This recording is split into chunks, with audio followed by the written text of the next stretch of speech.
A gente volta com o segundo bloco do CB Poder, que hoje recebe Márcia Hollenberg, secretária de Cidadania e Diversidade Cultural do Ministério da Cultura.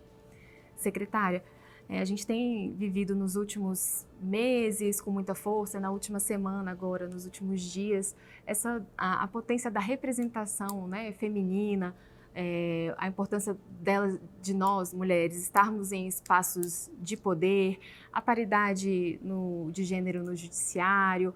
Estamos falando aí, né, de STF, decisões do CNJ relacionadas a esse tema.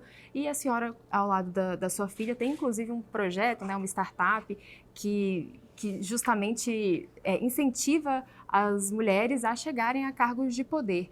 Conta um pouquinho para a gente dessa iniciativa e depois a gente segue falando de política também. Perfeito. Acho que, bem, essa questão da participação política, da participação cidadã, da representação no conjunto das políticas públicas, isso já é uma marca assim, que a gente traz até pela formação de assistente social, né?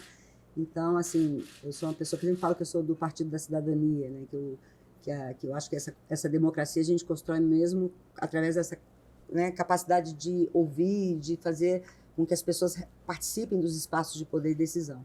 E as mulheres, infelizmente, o Brasil ainda está muito atrasado nessa pauta. A gente está na 140ª posição no mundo de participação social. A gente perde para países da África, no sentido de que são países que enfrentam muito mais questões econômicas, muito mais fortes, por questões educacionais, que o Brasil, por exemplo, está na frente, mas na participação política ainda é uma questão. Então, a gente, na época da pandemia, a gente começou a fazer esse trabalho junto às vereadoras, né, as candidatas vereadoras, entendendo a dificuldade dessas mulheres de participar na política. E ali fizemos uma rede e começamos a trabalhar com essas vereadoras e hoje a gente trabalha numa linha de pesquisa. A gente compreende que a inovação política, tem muita inovação política feita pelas mulheres. A bancada feminina, que vai fazer 10 anos, é um exemplo claro disso, porque não é só conquistar um lugar, é se manter no lugar. E a gente vê que a questão da manutenção do poder feminino é um dos grandes desafios. Então, estar em rede, estar instituindo instâncias como as procuradorias das mulheres, nas assembleias estaduais, estar conectando mulheres do judiciário com o parlamento, com a sociedade civil, né? E estar lançando a lupa onde essa inovação política está acontecendo, né? Que seja focada muito nos mandatos, né? Mas também de mandatos executivos, de parlamento, mas também se estendendo ao judiciário, né? Porque a Gabriela é muito ligada à advocacia eleitoral, né? Às atividades dessa área de formação também, então a gente acabou fazendo um mix, né? Hoje um pouco afastada, ela está lá na atividade, mas na ideia da gente estar trazendo luz a essa participação feminina. A gente fizemos um advocacy com relação à PEC da anistia, né? Porque a gente não entende que a PEC da anistia é um avanço, até porque ela não se desdobra em consequências, pelo menos reparatórias, né? E reparadoras, né?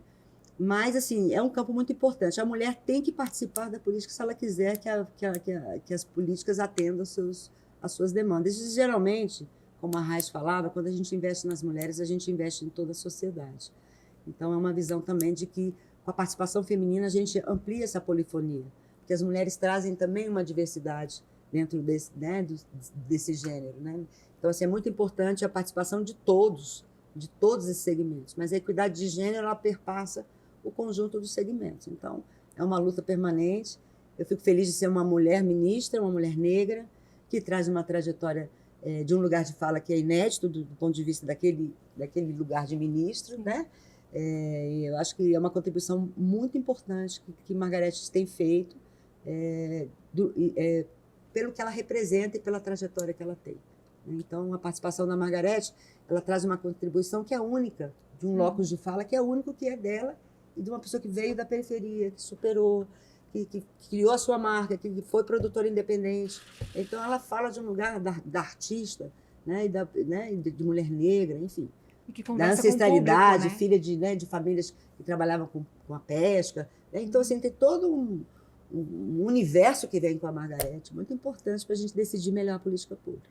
Secretária, e voltando para o projeto Cultura Viva, é um projeto que busca chegar nos mais diversos rincões do país, né? Para isso, o governo federal, o Ministério da Cultura, sua secretaria, enfim, precisa ter aí uma interlocução com estados e municípios. Como que está sendo feito isso?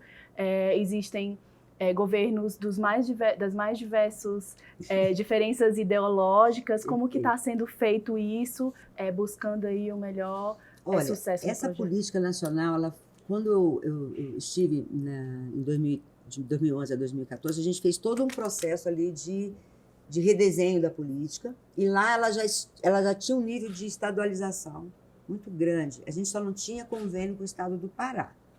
Então, a gente tinha convênio com todo o Brasil, menos o Paraná. Uhum. Mas mesmo não tendo convênio com o estado do Paraná, a gente tem rede de pontos de cultura no Paraná, entendeu?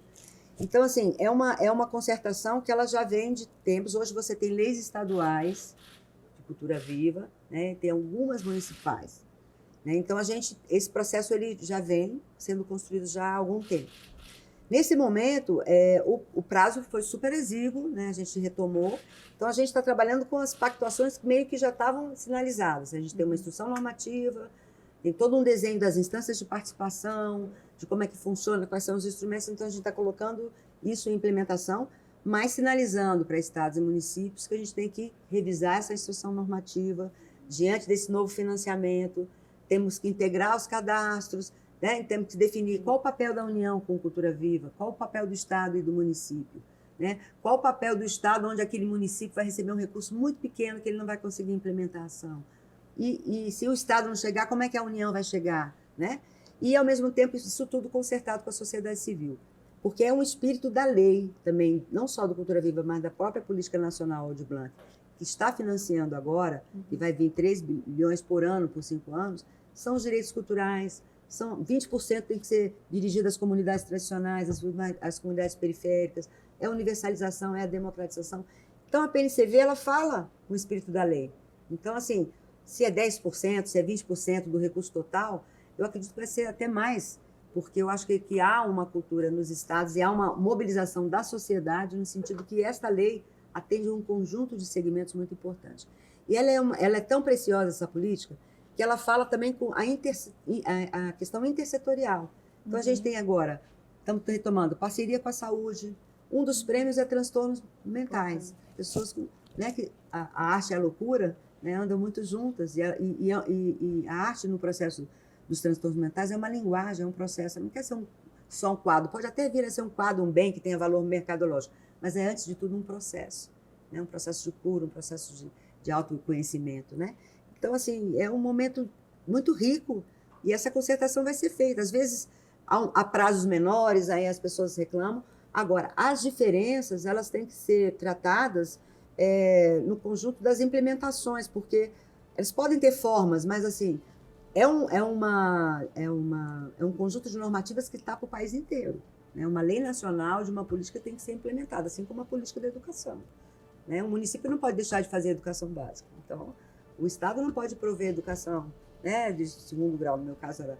Então, né, como é que a gente conserta esses papéis?